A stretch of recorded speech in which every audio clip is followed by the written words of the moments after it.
Starting off just right off the back, welcome back to the Swell Shenanigans podcast. I'm your host, Amanda, but you can call me Swell. Here on the Swell Shenanigans podcast, I am a broken record when it comes to this, but we're still figuring out what this is. There's not really much of a structure, but I know I love talking about all things social media, pop culture, and shenanigans. So my guest today is another fellow YouTuber, Roberto Blake, who I call a creator for creators. And we're just gonna talk about a bunch of creator shenanigans and things that people need to be aware of. And there's really no rhyme or reason to this podcast. So really whatever we choose to end up on. What you're hearing at the start is I said that I'm down for him to roast my channel. So we may do a full Swell Entertainment channel roasting today. It might be good. Yeah, let's go. But yeah, Roberto and I actually know each other because last year we played quite a bit of Among Us together. I murked him in Among Us quite often. Well, y'all didn't have a choice and everything like that. World's greatest detective over here. The game couldn't go on if you didn't kill me. Fair. But yeah, Roberto, like I said, does so much content. You make so much content that's not just how to be a YouTuber, but also best practices for YouTubers and things that they need to be aware of, not just content-wise and algorithm-wise, but also you've made quite a few like financial videos and things, right? It's like the thing that's really hard. I mean, first of all, thank you for having me on the show, yes, thank you for coming on. Yeah, no problem. And just being a homie, but the thing is, this is a real career. Like, people don't feel like it is because like a lot of people, especially people who are younger, like I'm in my late 30s. I'm 37 now. It's like I just happen to not age.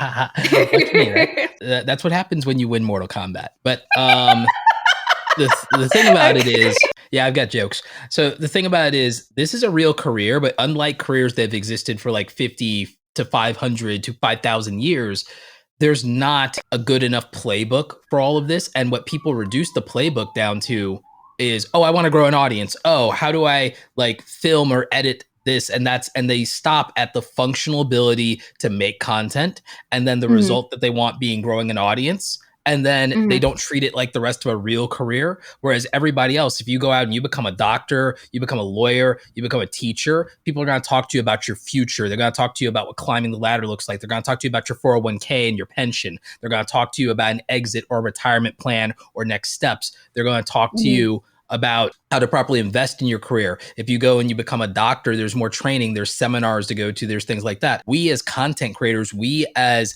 independent media companies are not treated. Ooh, I like that. Exactly. I like that. Like, we're independent media companies. We are the mom and pop version of Viacom and MTV and Nickelodeon and so on and so forth. We are making content for an audience in the same way that a traditional media company does. We're just the independent version of those. We're not a chain or a franchise, at least not yet. Leave it to Mr. Beast and it will be. But like, yeah, seriously. Every time I see him really get picked up or a lot of people talking about it is either he did something insane or he is once again talking about investing in creators and like investing in channels and growing and like giving money to creators to help grow their content and figuring out how to monetize that. He's next level. Like, I know it may not be considered a flattering comparison, but the way I look at his approach to YouTube is similar to Jeff Bezos' approach to Amazon. And by that, I mean it in the most flattering way because he uses a loss leader model. He's hyper growth centric and he puts the audience first in the way that Amazon's model of like, oh, customer comes first or whatever. He has those qualities. And again, it may not be popular to say, but I'm just like stating like facts in terms of this is a business model that is the most extreme. It's a comparative. It's a comparative model of like,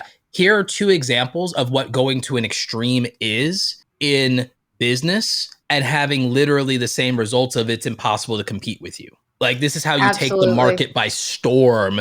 And it's just really interesting to me to think about, my God, what is Jimmy Donaldson 20 years from now?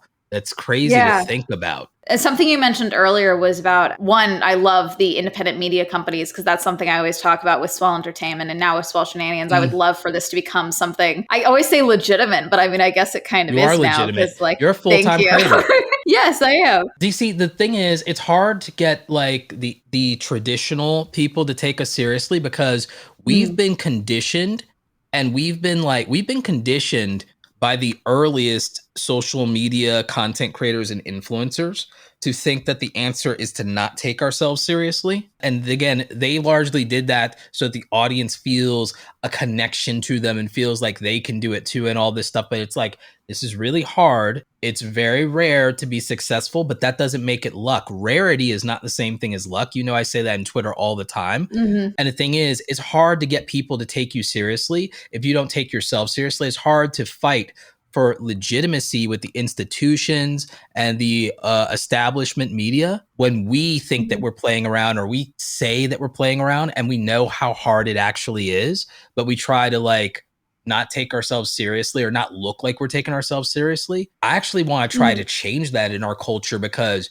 we deserve to be taken seriously, and we are delivering value, and our audience is getting something from us that the establishment isn't giving them. And that should be respected. No, I agree. I talk about that with, not necessarily with YouTube, because I think YouTube itself is within an institution, and it's something that Kind of. Well, I just think that personally with TikTok's rapid growth lately, I think it's something that people keep trying to replicate, and they think it's just the format that people want, when really it's the creators on the platform that are making it what it is and making the content that people are constantly spending time on. So you should actually be making more videos about this, by the way, because you got a hell of a lot of views when you talk about like TikTok, when you talk about the Yes. But here's the thing about it.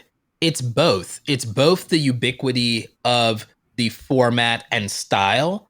TikTok has its own culture. Here's the problem. TikTok has massive, massive vulnerabilities in terms of its long-term sustainability, because it could be the next Vine. It was the true spiritual successor to Vine, but it could end in the same way as Vine. And even more so because unlike Vine, it does have the potential for profitability, but it has massive vulnerabilities just because of its relationship and ties to China and to Tencent. With that goes everything that comes along with the Chinese Communist Party and our political relationship with it. And you already see the government trying to regulate our homegrown social media. We don't know what any future administration or any future policymaker, even in the current administration, will do when it comes to TikTok. We're taking it for granted because we already see them trying to make moves on the established homegrown social media that we currently have. And that's just our own government. What about the other governments of the world? They could do things that end up infringing enough on TikTok to make it a problem for everybody. I'm massively concerned and protective of the creators over there, because I keep telling everyone you need to be platform agnostic and you need to decentralize content. I believe you decentralize everything you possibly can. You don't wait for decentralized disruption to happen at a macro level.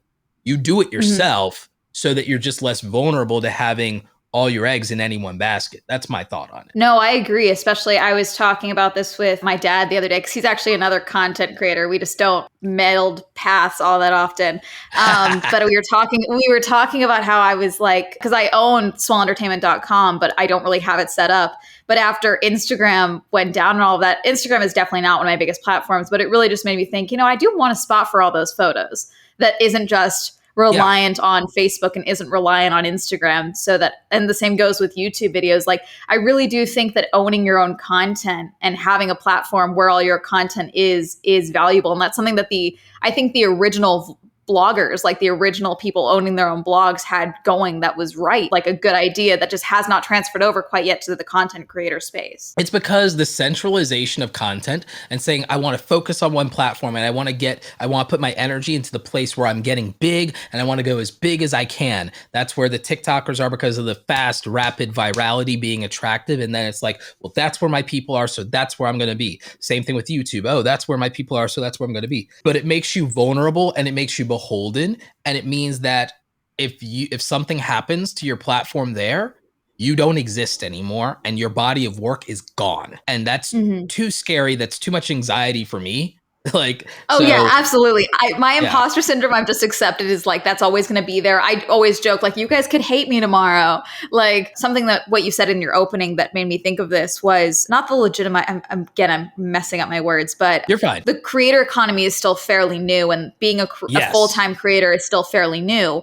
But at the same time, people who were popular 3-5 years ago, a lot of them are nowhere to be seen now, and they've either left the internet of their own volition or they just fell off and they started doing other things. And, I do think that there is a longevity to this career that isn't either it needs to still be figured out, and there really isn't, like you mentioned, an exit path or anything like that, or like a next step. People always assume like, oh, I need to go into acting or whatever, and it's like, I'm in that boat. But like, there's certain shortcuts that happen when you're a creator that people don't plan for, or they don't really know how to make that not look like they're getting handouts, I think. And or they just don't know how to deal with not being their own boss also, I think, at the same time. Yes. And then there's the other part of people don't respect or acknowledge the skill that it takes to be a creator, even the creators themselves. I was talking to a creator in the beauty space. She had like, at the time, she had like 300,000 views. She had gotten hacked and they were stealing her AdSense. She lost like $30,000. And she was like, if this doesn't get sorted out, what am I going to do? And she's like, well, it's a good thing I have my degree. I guess I can go back to the regular world and get a quote unquote real job. And I was like, no, homie, you don't understand. You built 300,000 subscribers. You realize that you also have connections, direct connections, and the phone numbers of 25 of the biggest influencers in your space, and you can say who's easy to work with, who's legitimate, who has an attitude, who doesn't. If this doesn't work out, you walk in to one of the 20 brands that you've done brand deals with, and you become one of the heads of influencer marketing, or you become a VP of marketing or a marketing manager, and you walk into a $95,000 a year salary with benefits and incentives. And then within 3 years, you're making probably $160K a year, and you have more boundaries because you're not sitting here working long hours editing, because you're already better at making content than the brands themselves for the brands. That's why they've paid you for it. You have the relationships and know the influencers, which means you will be better at vetting and getting better deals and better brand deals for the brand and for the influencers, and making campaigns actually work than anybody, because you actually have done the job, which makes you more qualified than any marketing manager they currently have. I was like, you don't even know. I was like, I had to explain to this creator that she didn't even know what she had in terms of talent, ability. How extensive her resume really was at this point from just being a content creator. Because in her mind, yeah, I'm on YouTube and TikTok and I make videos and people watch that. Like, people are so reductive about their own success because the community and the culture, and to some extent the audience, has tricked them into a level of humility to be relatable that actually is a denial of how talented and hardworking and industrious and how specialized their skills are and how valuable they are to the commercial market. Like, I came from the world of advertising and marketing. I know that's why when I do workshops with creators or I do one-on-one coaching with them around the brand deal stuff, you've been hearing me do a lot more of that lately. Like, I had a creator that I coached 2 weeks ago. I was at BidSummit and we still made time for a call. And what happened was, this creator did not believe that they could even get this brand to pay them $10K for a 6-video project. Can I ask what their subscriber count was, or what their, like, just comparative for the viewer? 90K subscribers, but they are in a specialized niche that requires specialized knowledge with regard to living with a specific type of chronic illness. So I'll just tell you it's that much, right? So it's like, it's a channel that does a lot of, it's one of the only channels that has a lot of good information, but also real life, oh, I'll experiment with this on myself, kind of like, I wouldn't go as far as saying biohacking, but I'll try this for 30 days and tell you what the real experience is and what the actual thing is. So like, it's really well done and it gets a hell of a lot of views on the right content. There's some content with it that's good information that's going to be less popular because it's just real information. And then there's some spectacle components of it, but it's good because it ends up being almost like a tech review, but in a niche, right? So it's these products. Like specialized market research, essentially. Exactly so, exactly, right? So from a regular person, right? So it's really good. It's like it's one of those things that you would have no idea how lucrative it could be until you realize that this person will have no competition, no real competition at a high level. And so I worked with them and we worked on readjusting the packaging. And I talked about stuff like, did you even consider the fact that they might want to license your appearance and your likeness in their own advertising, and that you can grant permissions for that and get a whole nother bolt-on service here and like charge thousands just for that and give them a 6-month versus 12-month option. And they could even renew wanting to use you and your likeness. And this just sets up a long-term relationship and you end up doing more deals with them. Or like, hey, let's also, here's another thing, package off of these videos being this, and then these videos being that, and then grant individual usage for these, because he's doing a whole like first experience 30 days later and literally a 6 months later thing. I was like, okay, here's how we're going to structure some licensing. Like, we're going to call this a project fee. Here's a project fee, but we're going to charge literally a specific incremental amount for 6 months of you being a guinea pig. Yeah, because you said originally that it was 10. He wasn't sure he could get 10K for 6 videos. And I was going to say, that sounds for 6 videos. If it's a dedicated video for one, let me specify this for anyone listening. Integrations are only what I do. I don't do dedicated reviews or dedicated videos because part of what I do is product reviews. So I will not do a dedicated video for a sponsorship. So for him, it was 3 dedicated, 3 integrations. See, that seems too low to me. It was too low to me too.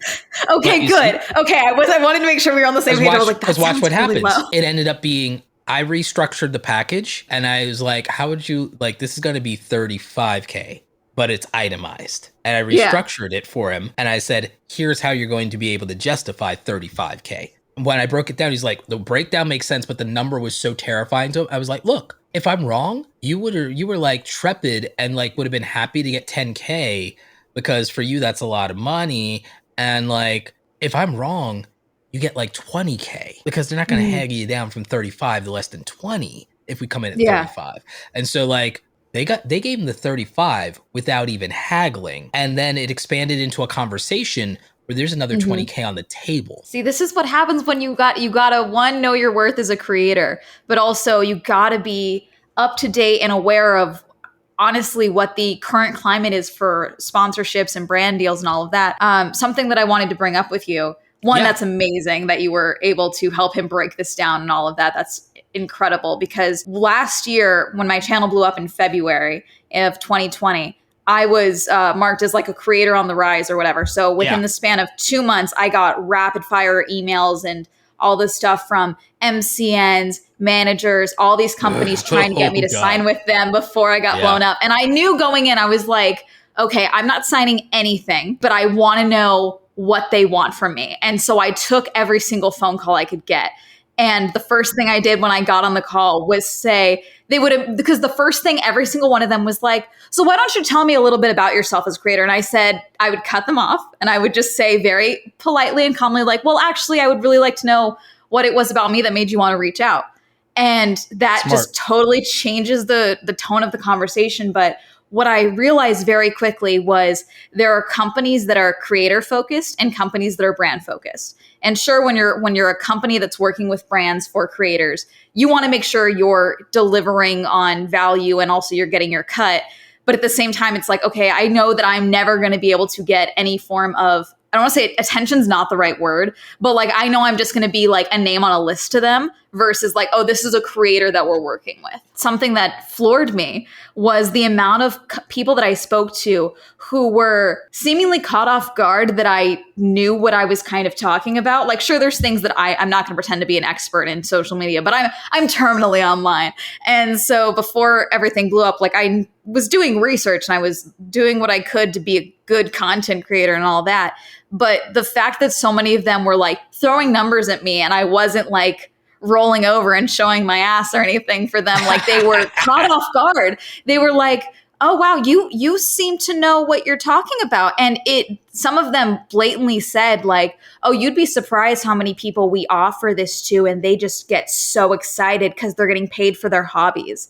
And it's like, oh, Lord. No, I have bills. And there was this one MCN that still routinely every once in a while reach out to me. Side note, I don't think signing up for an MCN is ever a good thing. I'm very anti-MCN. It's a bad idea. Okay, yeah. So multi-channel networks, MCNs, for those not aware, but this one brand, this one MCN was very heavy in pitching me, and they were like, and we can guarantee you a signing bonus. And I was like, okay, cool. Like, just send, like, let me think about it. Like, again, left everything open. They sent me the packet, which was like the pitch deck, and originally they were like, oh yeah, it's going to be like 15% of your ad revenue, or 20% of your ad revenue. And then in the email, when she sent the packet, she said, and I was able to secure you a $7,000 signing bonus. Okay. And I read through the packet, and for the $7,000 signing bonus, I would be committing to 30% of my ad revenue that they would be getting if I accepted that bonus. And it went down incrementally depending on what, if I accepted the 30, the 20, or the 15. And side note, obviously I didn't take any of that, but good for you, because within 3 months, I basically earned on my own that signing bonus. But also within a year, I would have lost so much more than $7,000 if I had selected that 30% deal and signed with them. That is how they roll. I mean, I'm going to save my MCN horror story for the channel at some point, but mine was, you've heard some teases about mine. Mine was not great, but I was a baby YouTuber at the time. And it so happens that I went from 14,000 to 100,000 within the time period of my contract. And so, yeah, your boy got. And that's actually why I started doing creator-centric content, was because I got screwed. So you don't have to.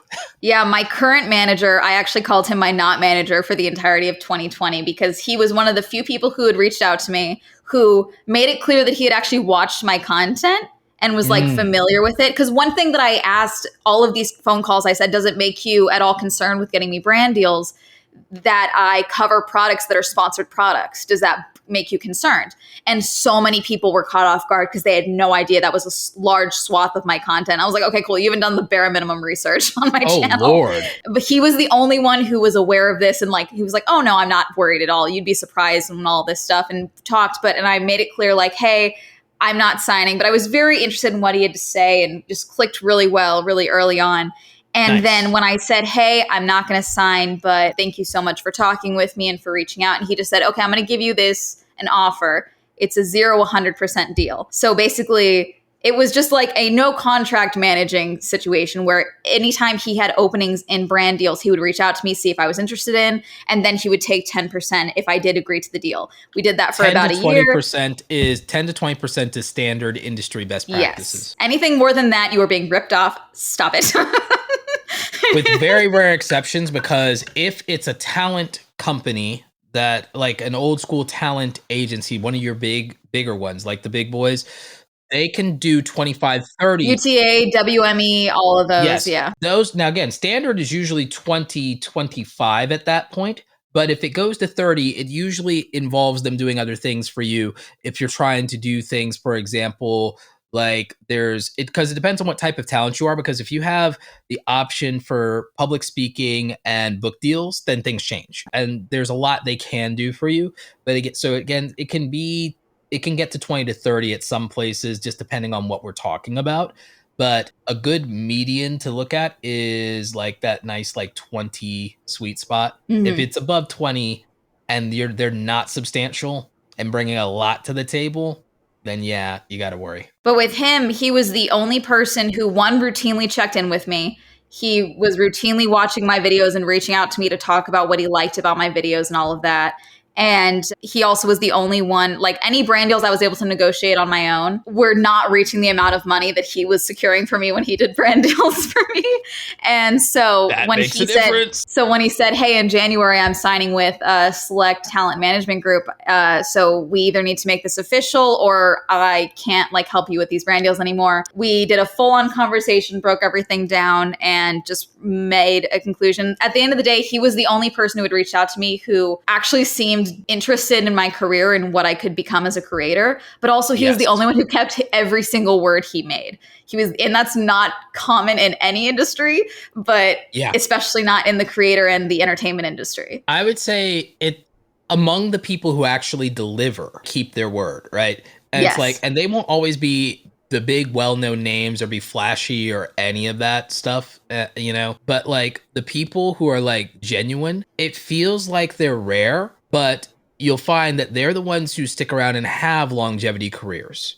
Like that's the thing. We have a lot of flash in the pan people in this industry. We have a lot of fly by night people in this industry. They don't last. Like I'm one of the only creators you can talk to who has literally been around since the beginning of this platform with regard to YouTube. Like that's still active. That's still active in the community. There's not that many people who have a decade-long career in social media. It's just, it doesn't work out for people.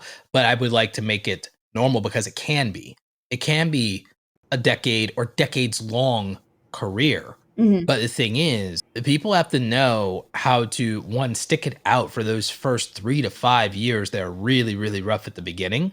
And then those 3 to 5 years after you feel like you've gotten somewhere and gone full time. The reason that people don't last more than 10 years is because a lot of people that they'll blow up in years, maybe years 2 to 5, and not even like grow slow, just straight up blow up. But then because they grew so fast, the longevity of their career is really compromised because they run the full lifespan of their accomplishments. It's like a butterfly living out its whole lifespan in like 10 days or something. Mhm.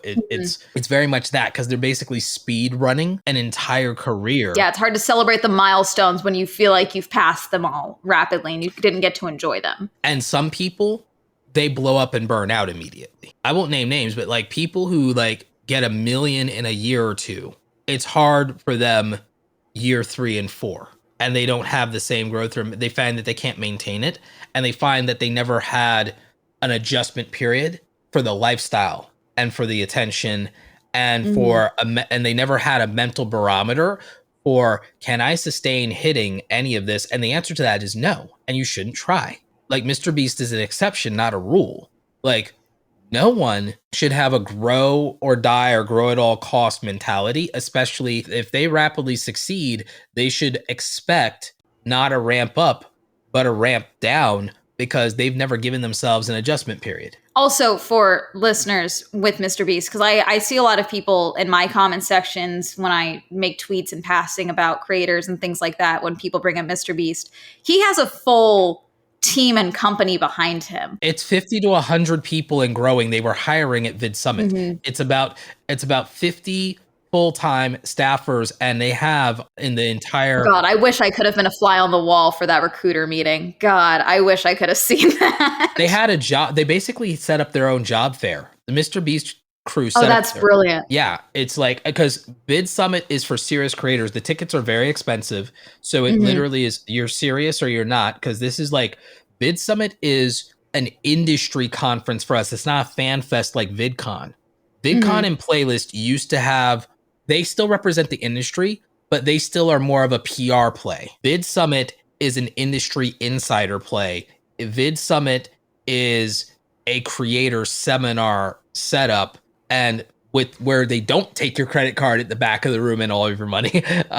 So it's legit. It's like, it's real legit. And it's like, it's a conference. It's for creators by creators. Nothing against fans, but this is for us. This is for us to learn and grow and earn and network and make deals. This is like for us, our like, okay, what do I do now?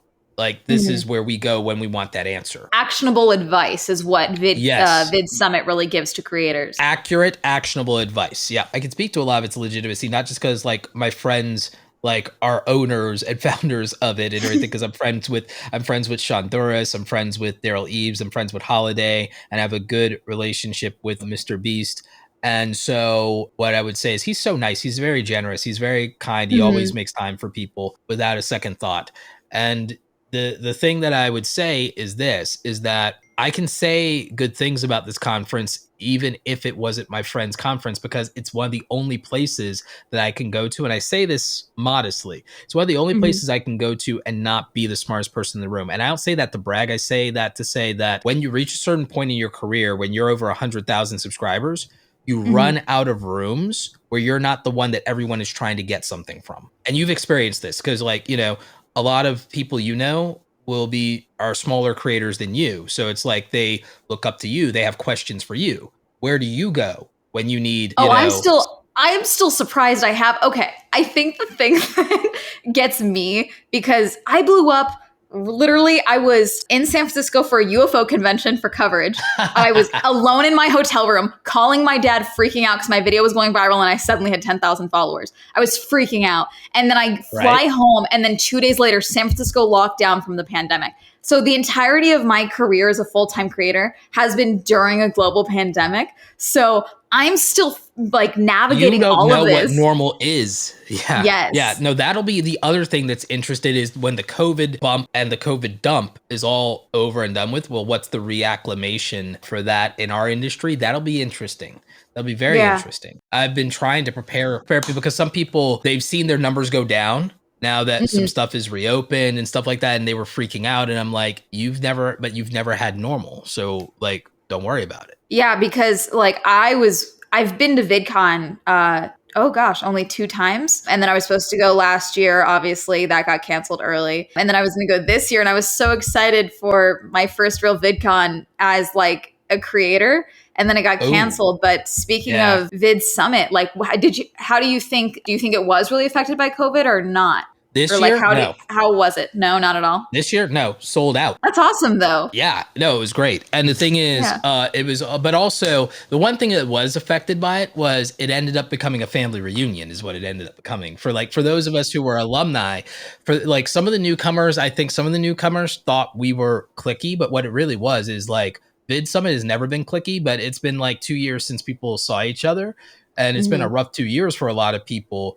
And so for those of us who were alumni, it was a family reunion. So we were like just all like with each other a lot. And like everybody, was like, because a lot of us are vaccinated and then we had on-site testing. Like, so people Mhm. were like, oh, I haven't seen you in 2 years. I just need to hug you right now. And like, or how have you been? How's it? Oh. Like, it's like, yeah, it was so much and everything like that. I mean, and like with me, one of my best friends, Owen, like he's going through cancer for the 4th time. And we did a Mm. whole like fundraiser virtually for him and his family and situations. So for me, it's like, a lot of us, we like, we were there with Owen and we got all choked up and stuff like that and just started like hugging and crying and all that. So, like getting emotional now just talking about it. Like, Oh. so we were just like, oh, thank God I got to like, it's been 2 years. Yeah. We have no idea what the world is like. Oh, thank God I got to see you. Thank God I Mhm. even got to see you. So a lot of us were like Yeah. doing that. And so for a lot of newcomers, that stuff might have been a little weird, or it might have been hey, I don't feel like I'm a part of things. It's like, that's not what it would normally be. That's Mhm. the only real impact I feel that there's one other thing. So that was an impact, Yeah. but then also some brands didn't want to have booths because they were concerned about COVID optics. So some brands that would normally be there, some creator focused brands that would normally be there and would be supporting and also would be there to make deals and stuff like that. Some of them were hesitant and backed out because they were afraid of COVID optics, which didn't even actually become a thing as far as VidSummit. So I'm for Yeah. one, I'm glad that turned out. And then two, again, we did it in the most responsible way. We did it. There was on-site testing. There was only one person that ever came back out of the entire event with a positive test, and that was it. Kept Yeah, everybody I safe. think that's great. I hope that I've just accepted that 2021, it's not going to be like, okay, November 3rd, everyone's good, no more pandemic. Like, I'm hoping in 2022, at least, I don't think that there's a back to normal ever. I think that things have just kind of been irreparably changed or at least morphed for the world, not just, the creator economy or anything like that. But I mean, I hope that there's at least a way that there's not a panic around, public events and all of that. Cause God, I miss it so badly. I think that's something that we have to look at what happens with, like, it's a developing situation. So I don't want to speak in absolutes, Yeah. but we've reached a point to where we've seen what this is like for nearly 2 years. My thing is, it's not a popular thing to say, but we're going to have to accept this and we're going to have to push forward because mental health wise, we can't keep it going the way we've been going without causing a different type of crisis. The mental health of everybody it's been exacerbated by this situation. And I have very real concerns and fears about what happens if we don't find some path forward. And the thing is, I'm like looking at the numbers. We had like, what people are not giving credit for, and what I'd love to give people credit for, because I know people are getting beat up about it. This is the fastest a vaccine has ever been adopted in large numbers in the history of this entire country, if not the history of the entire world. And all we hear Mhm. is about how bad it is that it's not enough, and we're not giving any credit. for how quickly like a good majority of people, it may be a slim margin of the majority, but it's enough Mhm. to matter in the fact that it's historically unprecedented and people have not been given their fair due and credit for making that happen. And I think that that's a Mhm. real shame just because again, it's like this hedonic treadmill. Oh, I'd like it to be better. It's like, why don't you acknowledge and have like a little more gratitude and accept like, a little bit of a pat on the head for where you're at. I mean, my God. Yes. My God. And the thing is, I don't know Mhm. why that should even be controversial to say, like, we did really good in the sense that it's Yeah. not where we'd like it to be, but it could be Yeah. worse. It could be worse. Like, Absolutely. and we like, Yeah. why not give some credit there? Why not acknowledge that we literally set an unprecedented marker with this on unprecedented technological advancements in this medical field with regard to like, why not acknowledge like it's gotten so frustrating to me that there's no good news. And the thing is, there really should be. There are Mhm. things to celebrate, but there's no good news. It feels like if Today you is a can't get Bones people, Day. I don't know if you're on TikTok. Today is a Bones Day. Have you heard about Noodle the pug? I think I have. I think I have. Okay, it is a Yeah. Bones Day. So this Okay. 13-year-old So, pug on TikTok every day, his owner oh, just sees if Noodle TikTok. woke up with bones or no bones. No bones doesn't necessarily mean it's a bad day, but bones means great day. So it's a Okay. Bones Day on a Monday, which is not normal. Oh, well, And hey, yes, that's something to celebrate. I fully acknowledge that I am in a cult led by a pug. I've accepted this because my day is dependent on whether or not this You're pug has bones. your dear leader. Your dear leader. Yes. So Yeah. good news So day. It's a Bones yeah, Day. I'll accept that. Like that's it's a good day then. It's a good day. I'll take it. That's the other thing. It's like the fact that there's so many conversations we all have to tiptoe around that we really shouldn't have to, where we should be able to just like say, you know what, I disagree, or you know what, I'm not feeling it, and that be okay. That's cool. And just like we used to be a lot more civilized. We used to be a lot more thoughtful. And I Mhm. think that that's a real shame that that feels like it was so long ago. To be fair, though, COVID times is a black hole. So I feel like everything either feels like it was a month ago or 14 years ago. That's fair. Like, it's a good thing I don't age because like it feels like a decade. Um, There you go.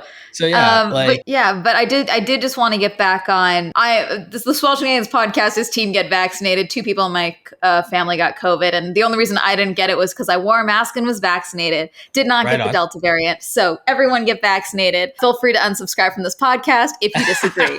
I don't care. I agree with being thoughtful, but I'm also at the bullying stage of educating people. I'm just like I'm a results guy and I've just seen it not Mhm. work. And then like I also Mhm. like in listening to the doctors, I actually had the pleasure of talking to Dr. Mike about this. He was doing a Q&A about like what we should be doing, cuz like I get that, by the way. I get people's frustration. I get like dunking on people or whatever, but I'm like the doctors are telling us not to do that. Oh So yeah, I should say not dunking on people. It's just like so I've talked about this previously on the podcast, but I posted about how I had tested negative after caring for my loved one who was the sickest I've ever seen them. They oh were Lord, so violently ill, and to the point that that's I rough. was terrified that every time I woke up and went downstairs to check on them that I was going to have to rush them back to the ER. Like it was that bad, and Yeah. I was the Yeah. only one caring for them. I was in proximity with them, and I tested negative. And so I just posted about how like, hi, please get vaccinated. I do think this works. I was wearing a mask. I kept swapping it. I just think that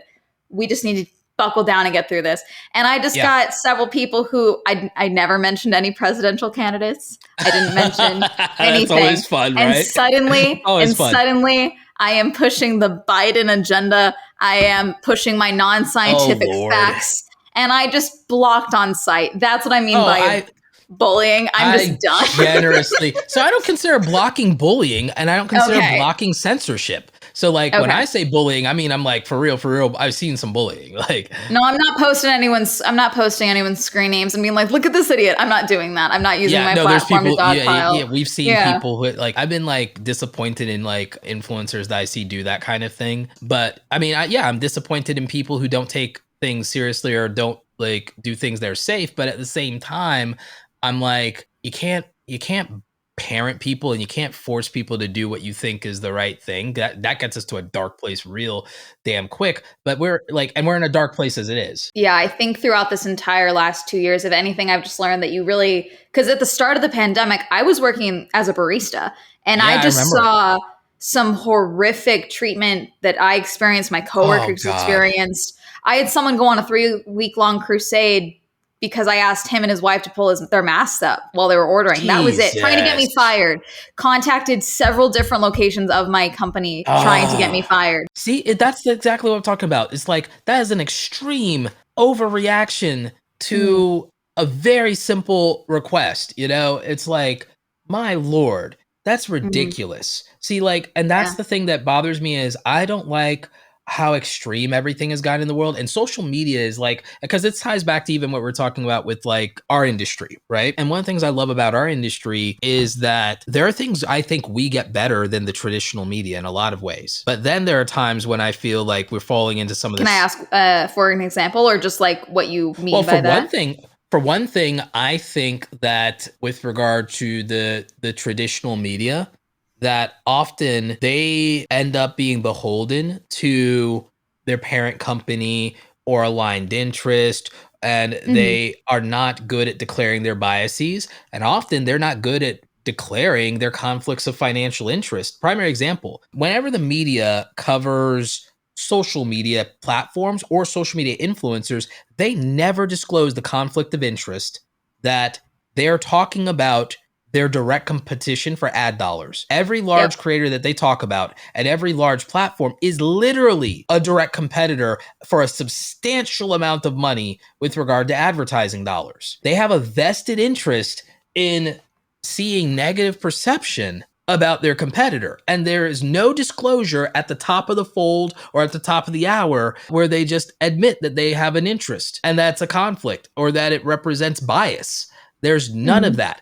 We are more beholden to disclosures of conflicts of interest than they are. And we're more transparent. We're much more transparent with our audiences on every level. I mean, you have influencers out here, you literally know what they're invested in. You know, can you really say that? There's certain platforms that you can see exactly where things are moving as far as what their investment is. Side note, I do think that if anyone puts not financial advice and then gives blatant financial advice, I do think there's a problem there. For anyone listening, that was my very first episode of this podcast, was talking about crypto scams. Not financial advice, buy Apple stock. And yeah, I said it. Like, I do that I'll be real. Sometimes I do that on purpose to literally tell you the old, boring stuff. Like, yeah. If the meme coin popped up yesterday, take everything they say with a grain of salt. How about that? Oh dear Lord. Yeah, no, don't don't YOLO into any of that nonsense and into pump and dubs. Watch CoffeeZilla. To be fair, though, a pump and dump is how I made money on Dogecoin. I will be open about that because I fell into the TikTok pump and dump of Dogecoin in July of 2020. Well, that's slightly not quite the same thing, but you didn't go out and promote it. No, I didn't. See, that's the thing. I don't like promoting stock because I just don't like promoting stock personally, because I do think that there is a certain level of personal research that I can't guarantee that even I like to think that my followers are an educated consumer type and they're doing their best to like take my advice when I say, hey, research the company before you give them money. Don't just buy something from a dropshipping site because a TikToker told you to. Like, I hope that they're doing that, but I don't think that I can be guaranteed when something like Robinhood is gamified. I don't want to say gambling. Yeah, investing's not gambling. I wish that I could look up which slot machine paid out for the last 10 years. Which is why, again, my default's Apple. I'm like, okay, how's that like gambling? Like, if you looked at Apple and if you looked at Warren Buffett's portfolio, it's like, how's that gambling? It's like guaranteed printing money. You did a great tweet a while ago. Gosh, this just stuck with me always, because you said I took $1,000 and I put it all in different tech stocks, and you showed how it had grown over either 6 months or a year. I can't remember. And I was just... It was a year, and then I updated it for this year because I did it right before... I did it in like January of 2020. And so I showed for the year, but I also... See, I've been following you for so long. Yeah. Yeah. No, because I think you were even following me before that, I think. But like, so I have a lot of these M1 Finance like experimental portfolios, and I actually will share them publicly because I'm trying to help people like have some like reasonable, real advice, but real results of like, I'm like, look, there's reasonable, smart things you can do that basically come down to, gee, will the rich get richer? I bet you they will. Like, I mean, for real, Yeah. like one thing I did was there's one portfolio I showed you where I just invested in the four largest companies in the world. I invested in Apple, Google, Microsoft, and Amazon at the time. And wouldn't you Mhm. know it, they all went up over the last year. Fancy that. It's like by a Yeah. considerable, like by a ridiculous amount. Like I think that Mhm. what if I look it up right now, I bet you that like I think that that portfolio, I'm gonna look it up right now, but like I'm almost positive that, and this is like ridiculous, like it's so ridiculous in terms of how predictable it is, but it's also Mhm. literally just saying, well, like will the rich get richer, like, and so since I did that investment in just the top four tech companies, which are all now valued at over $1 trillion, it's a 98% return. Jeez. Because it's I'm sorry. insane I'm not because laughing. That's insane. but it's insane because Microsoft, 97.77%, Alphabet, Mhm. 136.16%, Amazon's the loser at 49.92, and Apple, 109.04. It's like, okay, I can't lose here. It's like, again, not Yeah. financial advice, but for real. But Do your own research before investing any large sums of money. correct. I'm like, I did Nvidia before the stock split. Like I've held it for a while, but Oh, then the stock yeah. split. So then like that went to the moon for me because again, the stock split. So that meant that like I think I got like 4 shares for every one that I held. And then it's like one of the only two legit GPU companies that you can buy. I've been a gamer my whole life. So I already knew that. I'm like, I only buy things that I know, and I buy things that like, okay, if I've spent like $1,000 with this company, I should be holding $1,000 of the stock. If Absolutely. I spent 10,000 with this company, I should be holding 10,000 of the stock. Like that's my brain's logic of if I'm buying the product, I should own some of the wealth of the company that I helped Mhm. contribute to. Like that's my thought process of like, okay, so that's how I'll invest. And I invest in things that I believe in around the creator economy. I invest in whether you like them or hate them. I buy every company that owns a platform. Yeah, I'm definitely, like you said about cameras and things like that. Like I own pretty much any camera that I have, I own at least one share of stock because my investment portfolio Yeah. is getting better, but it's definitely not as large as it probably could be if I'd been properly investing last year. Last year, it was just kind of like, I was like, oh, I'm going to do a review of Robinhood and I'm going to invest in a bunch of TikTok stocks is like a bit. And I was only going to invest $100. So I put in $25 into That Dogecoin. video would do well. Yeah, but then I think I think I kind of like, there's certain videos that I like and then I abandoned them. And that was one of them. But I immediately lost $24 of what I put into Dogecoin. And then I just left it there. I didn't do anything. I just left it there. And then sure enough, in January, it blew up. And I To suddenly the moon. had, yeah, I think it started with, I think I put in like just a little bit here and there. I didn't just immediately put more money in when it blew up. But I think in total, what I ended up pulling out of Dogecoin, I think it came to about, oh God, I want to say like $7,000 or $8,000, which off an initial $25 is Nice. pretty good. Nice. Yeah, no. I turned $100 into $800. Then I took that out and left the original $100 investment in, and then Hmm. that 100 turned into like 1,300. And then Yeah. and I My took dad is profits. very big on free runs. My dad is Yeah. very big on free runs. But I'm also the dude who bought Ethereum Classic at $10. And everyone thought I was crazy. I didn't buy a bunch of it because, like, for me, the crypto stuff is I'm very conservative with the crypto stuff because I believe in blockchain technology more than I do the application of, like, I believe in cryptocurrency, but up to a point because I still am concerned about regulations, just like I believe in TikTok, but I'm concerned about regulations. I look at social Mhm. media, our industry, and I'm like, have you looked at like the Safe Tech Act and what they want to do with that? No, and there's certain things that I think like basically everything we've talked about, especially with longevity with career, is that there's Yeah. some. I think a lot of creators are, they're a lot of them are just young kids or new Yeah. adults, and they don't know what they should be looking out for. They just see, okay, this is working right now. I'll just do what I need to keep this audience number happy, and hopefully I'll get more. And so they don't worry about the risk until something like Instagram goes down for 2 days. Yeah, see, that's why I try. It's hard to get views on making deep content on these things. And also, I try to not sensationalize them, and I try not to get people worked up, angry, or depressed or anxious. Like the most anxiety I cause somebody is in the title and thumbnail, and then I go out of my way to immediately relieve that anxiety in 2 minutes or less going into a video. Because like, I do not want people to watch my content and feel worse about their situation. Like that's something that is very important to me, but it's also really hard to make really good, thoughtful content sometimes because there's things that will get more views. Like people actually dunk on me a little bit about my view to subscriber ratio. I'm like, tutorial and education content never has a good view to subscriber ratio, first of all. But the I do think there is, people want that information. And so that's what always floors me about how those numbers are low, because so much of the information, like I go and watch like how to get your first 1,000 subscribers in 2021, even though I now have over 250,000, because it's like, well, what if there is something else there that's useful, you know? And it's like, I think there is. Or what if there's a foundation step that because you like benefited from like really good timing, not luck, but good timing. Like you won't let me use the word luck. Because there's elements of things that where we misdefine good fortune as luck, which then implies that there wasn't like either work that had to be done or thought that had to be given or courage that had to be worked up.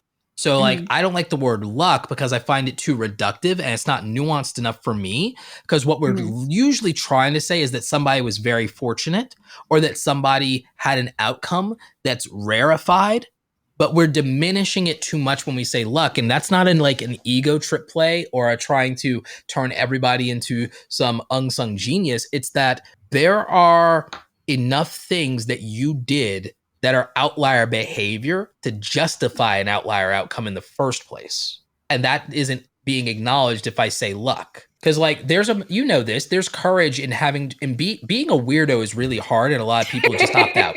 Yeah, like I embracing your quirks is hard, and it's hard to live like that for a very long time, which is why kids have it generally beaten out of them by the time they get to middle school and they fall in line. And that's it. And they go to the default future. This is why a lot of creators don't make it. It's really difficult to say, I'm going to do YouTube and not see results for a year or 2 years and still keep telling people you're doing YouTube or justify it to your friends or your family. 5 years. Exactly. It's really hard to stick with something in general. And it's really hard to stick with something that requires you to subject yourself to the possibility of public embarrassment or public shaming or public failure. People can't endure that for long periods of time, which is why their careers end up being, or the potential of their career ends up dying on the vine, is because it wasn't allowed to grow to maturity and it wasn't nurtured long enough to actually become something. And I think that's a real shame. And then it makes people look at the people who make it and then say, oh, they got lucky. Because again, like sticking something out for 5 years is a commitment. Any result that comes from that is not luck, just because it might feel like it, or it might feel that it's sudden. It's no different than, you didn't control the market, but if you keep investing in something when other people don't, and then it blows up and they hop on, you were the person who believed. And that's a very important part of success, is not being afraid to lose or be embarrassed, or like just taking a shot, and then everybody else will be like, oh man, I wish I had. And so they have to say, oh man, you're very lucky. Like, because it's like, but it's not like they were denied the opportunity to risk something. Very true. I hear what you're saying. Fine, I won't say I'm lucky. You can say you're fortunate. I do love my job, and I am very lucky to have the job that I have. Can I say that? You can say that, but it's like, but it's a career that you built. I'll accept that. And you stuck with it when people weren't watching you, which is very hard to do. And you deserve all the praise and credit in the world. It's very hard to do. When you're not crushing it, it's very hard to stick with something when you're not crushing it. So it's also good. And what creators should do is, instead of trying to blow up, they should do things they really, really like. It's easier to do something for 3 or 5 years and wait for it to pay off if you actually like it. That's my thing, is just, people always ask me like, what advice do you have for YouTubers? And I mean, I took a 2-year gap because of family and school and work and all of Sure. that. But I did 5 years of content where I was making not even $100 a month doing YouTube. And I was making very little, even after I had, I don't want to say my first viral video, but I went to a viral event and that launched me to 1,000 subscribers and then to 4,000, 5,000 subscribers, TanaCon. Like that was for your size, that is viral. Yeah. At the time. So I had 400 before that event. I had 400 subscribers before that event. So the exponential, so what people don't understand is they've made viral this fixed goalpost of millions of views instead of thinking about it as exponential growth. Because even if you look at where the word viral comes from, unironically in the time of a pandemic, then what I'm saying is a more accurate definition than it going to millions and going to the moon. It's relative to the, it blew up. Think about it. Like, think about the fact that Doge made some people legitimate millionaires, and it didn't even have to get to $1. It didn't even have to become a stable coin to accomplish that. It was about the exponential growth. The same thing with like right now. What's the is it Shiba? Shiba Inu? Yeah, Shiba Inu. Yeah. Yes. No, I just put a side note. I just put $50 in on Webull the other day to be transparent. What if I told you I bought $500 worth of Shiba Inu about roughly 7 months ago? I'd say you're a genius. I'm holding about 50 million Shiba Inu coins right now. Yeah, I have, I think in total, just under 2 million. I have just under 2 million with my $50. So like all I needed to do is go to a penny. And you're just set. You'll have 15 Teslas. All I need is for it to go to a penny, but I'm not going to pump it. Like, obviously I'm not going to pump it, you know? Yeah. This is not financial advice. Do your own research. Not financial advice. My friends in commentary would like kill me if I pumped it, like, which I will not. But my point is that like, there's we believed in YouTube, for example, you know, a lot of people didn't. A lot of people, I've been around YouTube since like the very, very beginning. Like I remember. Before it was monetizable, were you one of? Yeah. A lot of people don't know this, but it's like, I've literally been on YouTube since the beginning, but I like my friends and I like did stuff like we were in like the early days, but like nothing happened with it. And so I went my own way, you know, so I don't even know what those old channels are, how to get into them anymore or something like that. But we were making stuff back in like 2005, 2006. You just have $500 sitting in those accounts. It legit could be possible. But the thing is, I started doing my own channel in 2009 and I didn't really do anything with it for like 4 years, except upload like 5 times a year maybe. And that's it. And then in 2013, I was like, I'm committing to doing this. Not because there wasn't even really being a YouTuber was even then not as much of a thing as it is today, you know, not even close. Like YouTube became profitable, I would say, in 2012, and it became normalized and like a household name in 2015, you know, the era of the Viners. That's what really put it on. And then it got its second renaissance probably in 2018. You could argue that like 2015 through 2018 was like the second renaissance of like peak YouTube. Now, platform wise, in terms of like content, there was the first golden age of YouTube was probably, I would say 2010 to 2013, you know, the era of like the real height of Freddie Wong and iJustine and Jenna Marbles, the rise of PewDiePie, that era of YouTube. And like, but you had some really creative stuff in like those early days and like people who were pushing in like, I would say 2008 through like 2011 that were like opening up the envelope of like, oh wow, this is like, oh wow, you guys are making like competitive visual cinematic content. Like, oh wow. Like you had people doing the lightsaber choreography contest, like Ryan Weber. I don't know if you're familiar with Ryan Weber. He is like the same age as me. By the time he was 27 years old, he had 2 Emmys and he started in YouTube in his backyard. He never even got to 100,000 subscribers, but he ended up taking his YouTube stuff in his reel, getting a job at LucasArts, dropping out of college after 2 months, and like made it in Hollywood as a visual effects artist who started on YouTube. He's a visual effects artist who started on YouTube and he made it in Hollywood, ended up working on Nightmares and Dreamscapes, NBC Hero. I think he worked on one of the Spider-Man films. It's like Ryan Weber has 2 Emmys, many awards and is like, he's not a household name like other people who started on YouTube in his time, but he didn't have Mhm. to get 100,000 or a million subscribers to literally live the dream. Those are the stories that don't get told. So we're over an hour now. So I just Oh, want wow. to, yeah, we've been talking. We covered a lot.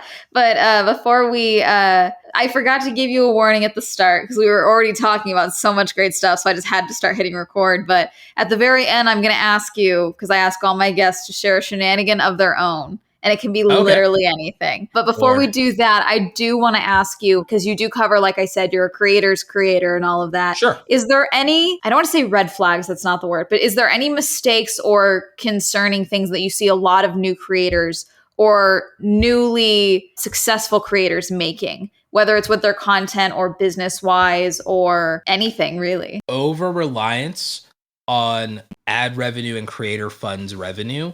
So basically, Mm-hmm. not diversifying enough of their income and not really treating it like a business and valuing themselves properly. Creators massively underprice their brand deals for like all kinds of reasons, mostly insecurity, and then also not knowing better. And yet the brand deals content that everyone says they want so much is like the stuff that I can't get 10,000 views on. Literally, I'm telling you literally what to do to get more money.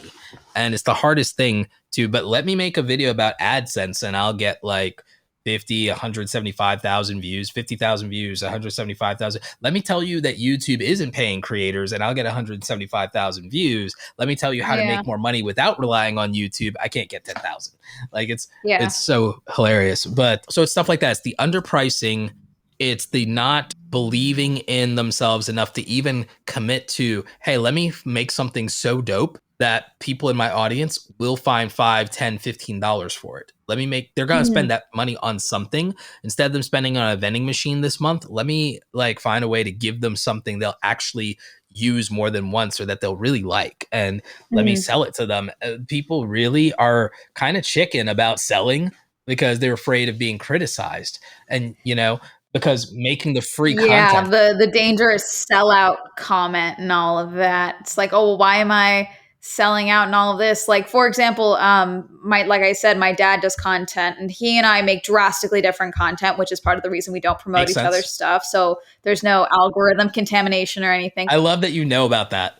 Yes. Oh no, because he started his channel in the pandemic, shooting on his iPad, and he is now at over 100,000 subscribers. Congrats to dad. I know. He like tried to hide it from me because I had just blown up a little bit, and he was like, "I didn't want you to see this yet." Like he was like trying to. He didn't ask me for any advice at first, and then he would ask me for little questions here and there. But he did it all himself. Very proud of him. It's also still a secret, so I can't promote it here, but I will tell you somewhere else. Yeah, sure. But there was another creator that he was following that he would get a lot of. He started with talking about grants for small businesses during the pandemic. He niched down Mm, significantly, so he grew rapidly during the pandemic. And then I warned yes. him. I said, "Hey, you got to start figuring out little other niches to work into because eventually the grants during a pandemic is not going to be a niche that's even around Oh, yeah. anymore. So you got to start Hmm. figuring that out." So now he's found a new spot where he's just doing constant business news and like real time news That's and smart. stuff, man on the street stuff, and that's doing really great. Brilliant. But there was a Brilliant. guy that he was following who was covering a bunch of research, and because he had access to all of these small business platforms and things like that, my dad would like kind of do some research from him and all that. The guy went off of YouTube and started doing a paid platform and doing all the stuff through there. My dad is already like, I mean, I was getting a lot of good stuff from him. I think I may need to go and do that. So even then, there is that risk of, okay, I'm going to lose a sub chunk of my following or a sub chunk of my income for a little bit. But if the content is there and the value is there, your audience will eventually follow you over there. Absolutely.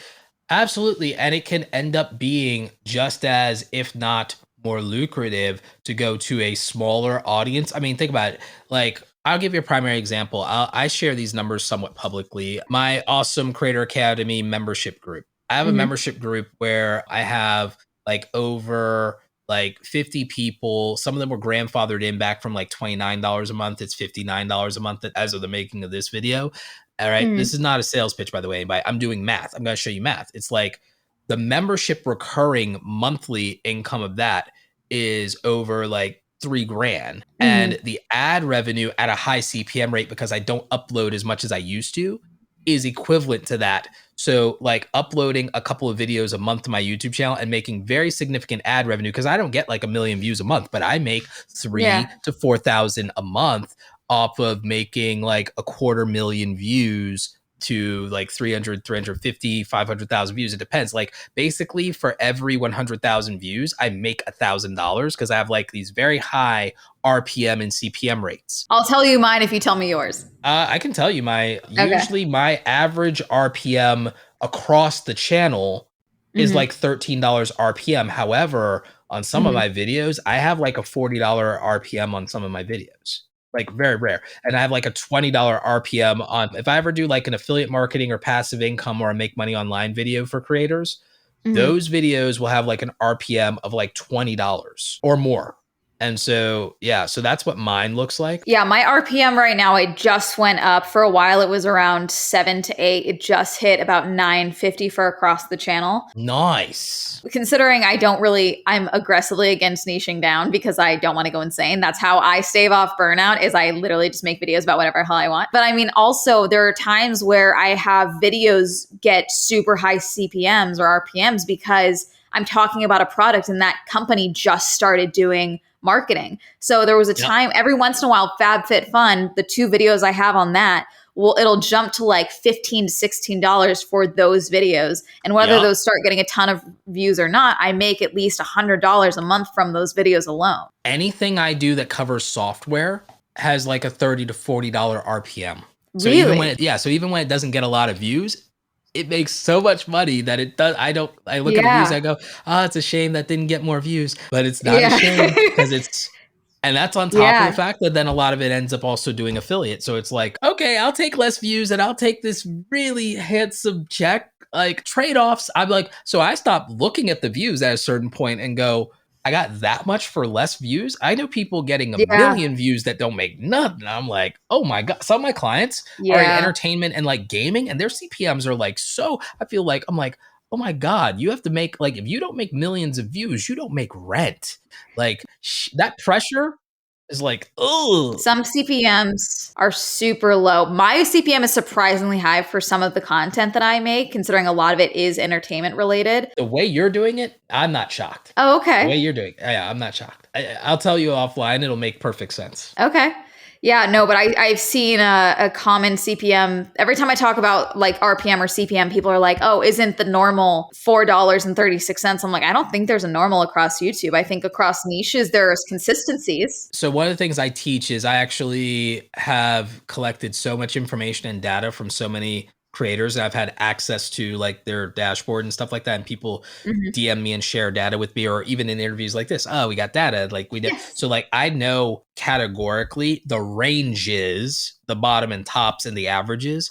And so I've come up with like median ranges. And like, that's one of those things that like I teach my students is like the median ranges of certain niches. But then what I also explain to them is each niche though has different business models beyond that ad revenue that you can pursue that can then offset it. This is why I said like, okay, like 100 people is just as valuable to my brand if they're the right 100 people, maybe even more so than say 100,000 unique viewers across the month. On the other hand, I could have those 100,000 unique viewers, or I can have these like 60 paying people and make literally more money. Or another example is we did a workshop the other day. On a weekend, we did a workshop. I said it was going to be a 2-hour workshop. It ended up being like 3.5 hours because of Q&A. It was all around brand deals, right? 25 seat limitation, 17 people showed up for it. I charged $199. So, and then like 3 people directly afterwards signed up for coaching with a discount. So like in a weekend doing a workshop for less than 20 people, I ended up making like $5,000. Think about how hard a content creator works on AdSense to make that. There's all these different verticals. And even if you don't want to do coaching, think about it like this. If somebody sold enough merchandise to the handful of their ride or die followers that want to buy merchandise or want to buy a whole outfit, they're like, oh, I can go buy a whole outfit at the mall, or I can buy it from you. That's all it takes is your audience will have your back if you give the people. So what if the 99% of the audience doesn't want to buy or doesn't want to be sold to? The 1% of the audience that does will make you more money than the other 99% that just watch the content passively. And it's not to say that they're not valuable, because they are, but I'm saying you literally can double down on your ride or die followers, and it could 10x your money. The 1% of your ride or die 1,000 true fans is enough to literally 10x or even literally 100x. And those numbers sound absurd until you just think about who you're like over the moon for, who you are a super fan of, and how much money you've sunk into being a super fan of somebody, a series, a franchise. Do you realize how much money I've sunk into Star Wars as a franchise? You realize like how, like, by the way, Mr. Beast, I buy every Mr. Beast drop. I buy every, because there'll be collector's items in the future. There'll be collector's items in the future. Yeah. I think that's something that we haven't seen that much of with merch and all of that, because I think people assume like there are certain pieces of merch that I, especially lately, like I see on TikTok, like, oh, I saw this piece of merch in Goodwill or whatever. And it's like a sign that like things are dropping off. And it's like, okay, but like if you wait a couple of years and hold on to that, like that could be worth something. I regret not buying the original Maverick merch from Logan Paul, because I was going to, and then Japan happened. And I regret it, because like it would be like a collector's item right now. Why was I in my head about buying the thing? And like, because of Japan, like, it was like, the point is it would have been a collector's item. It would have been like buying like a Mike Tyson member beat. I'm like, oh man, I'm a freaking moron. Like, you know, so it's like, I look at things like that and I'm like, okay, I understand like how some of these things really work. And I want more creators to say, okay, you know what? I'm gonna roll the dice here, because like, what's the worst that could happen? I'm not doing any better than I was yesterday. If I was happy yesterday or even unhappy yesterday, what's the problem with doing something when the upside is so, like, do you realize what the upside of doing YouTube is compared to not? It's insane. Oh God, yeah. I would still be working as a barista. Burning my hands constantly, getting yelled at by soccer moms. Yeah, just think about that. So look at YouTube for you. Look at the upside. Look at the upside versus not taking the risk. And then like, so this is why, again, I don't like like, I know why people say it and they're being modest and and that's wonderful. But like, the reason I don't let creators off the hook and say they get lucky is because just look at what look at how much your life changed, because there's just that much upside to doing something versus not. The potential is so there, and you stuck with it when a lot of people would have quit. You probably started YouTube with people that didn't stick it out. Yep. Side note, if you guys go back to 2014, 2016 content, Swell Entertainment, and you guys see some of those 5 seconds of summer fan videos. No, you didn't. I leave those up there to humble myself, but you don't need to watch those. I leave up my first videos to also like humble myself, but also to tell people, but also to encourage people. I'm like, hey, you will never make anything as bad as my first 100 videos. It's not possible. My first video is so funny because I totally got onto YouTube for the wrong reasons. I wanted to be an actress and I was like, I'm going to be discovered. So it doesn't matter if this is good. Like, that's how I started YouTube.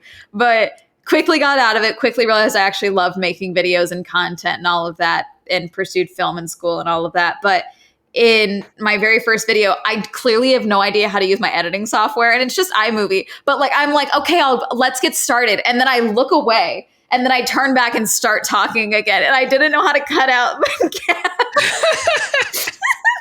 Oh, that's great. I love it. Okay. I think that covers pretty much everything. So before we do our little sign-offs and all of that, and I let you pitch all your stuff, Roberto, do you have a shenanigans for us? Oh, I mean, I guess. All right. So define shenanigan. So for me, with the Swell Shenanigans podcast, it can literally be anything, but it's mostly tomfoolery, can be scammy behavior, can be sneaky behavior. There's been a lot of bird-related stories for some reason. I had another guest who talked about how randomly when they were 18, they decided they were going to try and shoplift a bunch of lube for someone's birthday, and they got caught, and they handed it over. Little things like that. It literally can be anything. It can be a childhood story. It can be a recent one. It can be literally anything. Also, side note, we don't have any to read today, but Any listeners are also allowed to either send in a voice memo of their shenanigan or write into the email for the Swell Shenanigans podcast and send in your own shenanigans, and me and my guest will react to them. But we currently don't have any, but those options are available. But one we had for the last episode was someone telling us about how their now husband, used their Disneyland knowledge to surprise propose to them in the Haunted Mansion line. And that was the shenanigan they shared. So it really can be anything. I think I have this one story that works. Yeah, this one this one's somewhat self-incriminating. This is me back in high school. It was this really interesting thing that I did in terms of like how I made money because I was broke. I did other people's like homework for money. And so on occasion, if I did something that got me like detention or whatever, I was just like, okay, and shrug my shoulders because I knew I was just going to end up getting more customers. So like you saw the market potential of getting detention. I love that.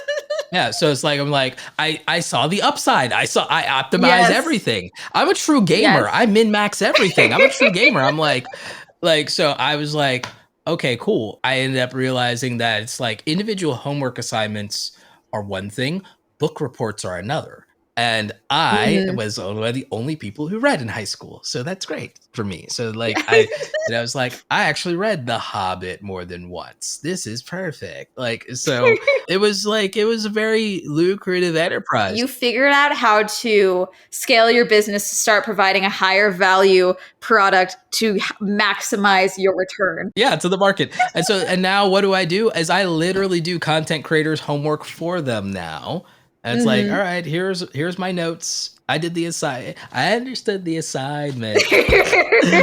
So yeah, that's my shenanigan because I'm kind of boring. Is like my shenanigan is literally I was such a nerd that I just like monetized being a nerd in high school by doing other people's homework. And then even though I was well behaved, I didn't mind being somewhat like flippant and then getting detention because okay, I'll be flippant, get detention, and make more money. Like, so, who's like laughing now? It's like, I can't lose here. I mean, I think that's a fun shenanigan at the end of the day. I think anyone who can pull that off, I think is impressive, honestly, because I had anxiety. So I really didn't do that until college. And more than anything, I have dyslexia, but I really loved reading. And so I was an English major and did all this stuff in college. But for some reason, my high school was very big on 25-minute 5-paragraph essays where they would literally just have us write 5-paragraph essays in 25 minutes. And that gave me a very weird skill in that I can crank out a full like analytical, argumentative essay very quickly. And I worked great for college. Also great prep for YouTube. If I used outlines and didn't just ramble like a psycho for 2 hours when I recorded, then yes, it would be great prep. My editor hates me. But yeah, no, people, because the professors, every once in a while, I always hated this, but they'd be like, so no one knows how to not summarize aside from Amanda and for my English papers. And so people would have me like go through and like basically edit their essays and all of that. And I never charged for it, and I should have, but I was just like, I feel should have monetized charging. It. I know. Fully monetize everything. We monetize everything. It's the YouTuber way. Okay, well, that's going to be it for this episode of Swell Shenanigans. Thank you so much for coming on, Roberto, and covering so much and giving so much great advice. Please plug your stuff. I mean, they can find me at Roberto Blake in social medias, and there's a ton of free content. If you go to youtube.com/Roberto Blake 2, it's like over 1,000 videos of free content. So you can start there. If you're like, a baby YouTuber or a baby content creator or a baby rookie entrepreneur, like start with $0. Just like start with $0 on the free content. I think it's very good. And I'm a long-term subscriber. I didn't just subscribe before the podcast. I've been subscribed to Roberto for probably a few years now, honestly. So I can attest that the content is good. I thank you for that. Appreciate it. And then on Sundays, me and my boy Viper are trying to bring back our Sunday live streams, and we do channel reviews sometimes. And it's really cool because we have this vibe where it's like he has like 5,000 subscribers. I have 500,000 subscribers. And like the community literally can just enjoy like our actual friendship and realize that, oh yeah, like this clout thing y'all are chasing. Nah, just be a good human and build real relationships and everything like that. Cause at the end of the day, that sub count thing is just a number. It's like, it's a valuable marketing number, but it's just a number. Yes. It's the actual relationships you build in the community that end up being like your real future. And so he's with the vidIQ team, which is I use them. Yeah. So he's one of their recent executive producers. They acquired him. I helped them negotiate his deal. And always be negotiating, always be closing. Always be negotiating. Yeah. So like we have a good vibe. So like check that out on Sundays. We're bringing that back. And then if you want to work with me, you can go to awesomecreatoracademy.com. But again, there's like a lot of free stuff that I do out there. So just take advantage of it. Okay. Well, thank you again so much for coming on. And thank you all to all of you listening. We are so close to 1,000 subscribers on the YouTube channel. Go ahead and go hit subscribe to that. And don't forget to rate and review us everywhere you listen to podcasts. We are available everywhere. Send us your shenanigans to the Swell Shenanigans podcast. Follow us on all of our stuff. Make sure you're subscribed to the podcast so you never miss an episode every Wednesday. And that's going to be it. Have a lovely day. Goodbye.